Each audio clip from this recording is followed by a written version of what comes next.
বাংলাদেশকে বিশ্বকাপ থেকে বাদ দিয়ে দেউলিয়া হওয়ার পথে জয় সার আইসিসি। এই দেউলিয়া থেকে বাঁচতে এখন আবার এসে বাংলাদেশেরই পায়ে ধরা লাগতেছে। কারণ বাংলাদেশকে সংহতি জানিয়ে অর্থাৎ বাংলাদেশের পক্ষ নিয়ে ইতিমধ্যেই পাকিস্তান জানিয়ে দিয়েছে আগামী 15ই ফেব্রুয়ারি তারা ভারতের বিপক্ষে ম্যাচ খেলবে না। আর এই ম্যাচ না খেলা মানেই আইসিসি মুখ থুবড়ে পড়া। আপনারা নিশ্চয়ই জানেন ভারত পাকিস্তান ম্যাচ মানেই আইসিসির মূল আকর্ষণের জায়গা। এই ম্যাচ দিয়ে মূলত আইসিসি পুরো টুর্নামেন্টের অর্ধেক টাকা তারা কাভার করে থাকে, আর বাকি যে দেশগুলো আছে বাকি দেশগুলো দিয়ে বাকি টাকাটা তারা কাভার করে। কিন্তু প্রথম কথা হচ্ছে ভারত পাকিস্তান ম্যাচটা না হলে অলরেডি অর্ধেক টাকা তাদের লসের খাতায় চলে যাবে।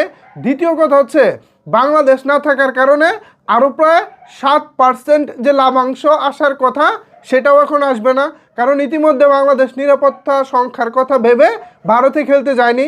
এই যখন অবস্থা তখন স্টার স্পোর্টস জানিয়ে দিয়েছে আগামী 4 বছরের জন্য আইসিসির সাথে যে চুক্তি হয়েছে সেই চুক্তিতে টাকার পরিমাণ ছিল 36,000 কোটি টাকা। আর এবার যদি ভারত পাকিস্তান ম্যাচটা না হয় তাহলে তারা সেই চুক্তি বাতিল করার কথা ভাবতেছে। আপনারা কি বুঝতে পারছেন ভিউয়ার্স, এটা কোন দিকে যাচ্ছে? 36,000 কোটি টাকার চুক্তি যদি বাতিল হয়, সম্প্রচার চুক্তি, তাহলে আইসিসি যে কোনো মুহূর্তে মুখ থুবড়ে পড়বে। আইসিসির দুবাই অফিসে যে কোনো মুহূর্তে তালা ঝুলবে। তো এই যখন অবস্থা তখন আইসিসি এবং জয় শাহ বাংলাদেশের পায়ে ধরে এখন ক্ষমা চাচ্ছে আর বলতেছে বাবা আমাকে তোমরা বাঁচাও, তোমরা যদি আমাদেরকে দয়া না করো তাইলে আমাদের আইসিসি এখন চাঙ্গে উঠে গেছে, আমাদের আইসিসি যে কোনো মুহূর্তে বিলীন হয়ে যাবে, আমরা হয়তো বা এই সংস্থা চালাতে পারবো না, যা হয়েছে আমাদের ভুল হয়েছে, তাড়াতাড়ি পাকিস্তানে যাও, পাকিস্তানকে গিয়ে বোঝাও আমরা তোমাদের যে কোনো শর্তে রাজি আছি।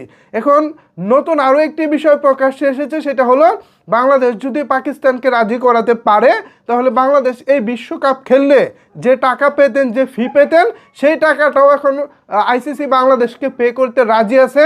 এমনকি ভবিষ্যতে আরও বিভিন্ন সুযোগ সুবিধাও আইসিসির পক্ষ থেকে বাংলাদেশের জন্য বাড়াতে চায়। এই হচ্ছে অবস্থা। অথচ বাংলাদেশের পক্ষ থেকে বাংলাদেশে থাকা অনেক সাংবাদিক অনেক কথা বলেছিলেন বাংলাদেশ ক্রিকেট ধ্বংস হয়ে যাবে, অমুক হয়ে যাবে, তমুক হয়ে যাবে। বাস্তবতা হচ্ছে বাংলাদেশ এবং পাকিস্তান মিলে যে প্রতিরোধ গড়ে তুলেছে এই প্রতিরোধ আইসিসির জন্য ভবিষ্যতে বড় রকমের অনুকরণীয় হয়ে থাকবে। এই জিনিসটা আইসিসির আজীবন মনে রাখতে হবে। আইসিসি মানেই শুধু ক্রিকেট নয়, ইন্ডিয়া মানেই শুধু ক্রিকেট নয়।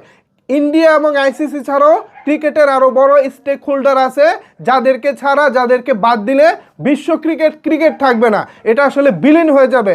আইসিসি বিলীন করে ইতিমধ্যেই নতুন আরও একটি সংস্থা গড়ে তোলার ব্যাপারে অনেক দেশ ইতিমধ্যেই কানাঘুষা শুরু করে দিয়েছে।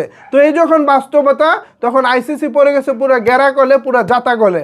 এখন উপায়ন্ত না পেয়ে বাংলাদেশের পা ধরে তারা বসে আছে, বাবা পাকিস্তানকে রাজি করাও, যে কোনো মূল্যে পাকিস্তানকে আগামী 15ই ফেব্রুয়ারির ম্যাচটা খেলতে দাও। তো ভিউয়ার্স এখন এটা আসলে কি হবে? বাংলাদেশের কি পাকিস্তানকে গিয়ে বলা উচিত ম্যাচটা খেলার জন্য, নাকি পজিটিভ নেগেটিভ কোনো আসলে কিছু একটা হতে পারে? এই বিষয়ে আসলে আপনাদের মতামতকে আপনারা কি ভাবছেন জানাতে পারেন আপনার মতামত নিচের কমেন্ট বক্সে।